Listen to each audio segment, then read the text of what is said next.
Kamarudin Simanjuntak kecewa Baradae dituntut 12 tahun penjara, harusnya di bawah 5 tahun. Kamarudin Simanjuntak, kuasa hukum keluarga almarhum Yosua Huta Barat alias Brigadir J, menilai tuntutan 12 tahun penjara terhadap Richard Eliezer terlalu tinggi. Menurut Kamarudin, jaksa semestinya menjatuhkan tuntutan di bawah 5 tahun kepada Baradae dan telah bersedia membuka tabir di balik skenario pembunuhan Brigadir J. Ditambah lagi Baradae telah mengakui kesalahannya menuruti perintah Ferdy Sambo yang saat itu menjabat Kadipropam Polri untuk menghabisi nyawa Brigadir J.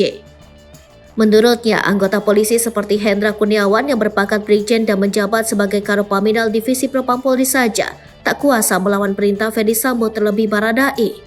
Ia menyayangkan keputusan jaksa penuntut umum yang menjatuhkan tuntutan terhadap Baradae selama 12 tahun.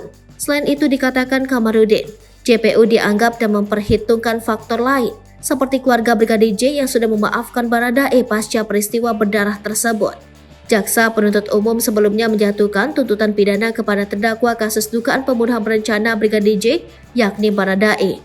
Dalam sidang tuntutan yang dibacakan pada Rabu 18 Januari 2023, Richard Eliezer alias Baradae dijatuhi tuntutan pidana 12 tahun penjara.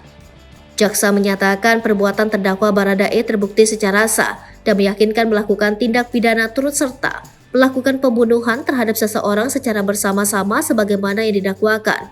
Dalam tuntutannya, jaksa menyatakan Richard Eliezer Pudihang Lumiu bersalah melanggar pasal 340 KUHP junto pasal 55 ayat 1 ke 1 KUHP sebagaimana dakwaan primer.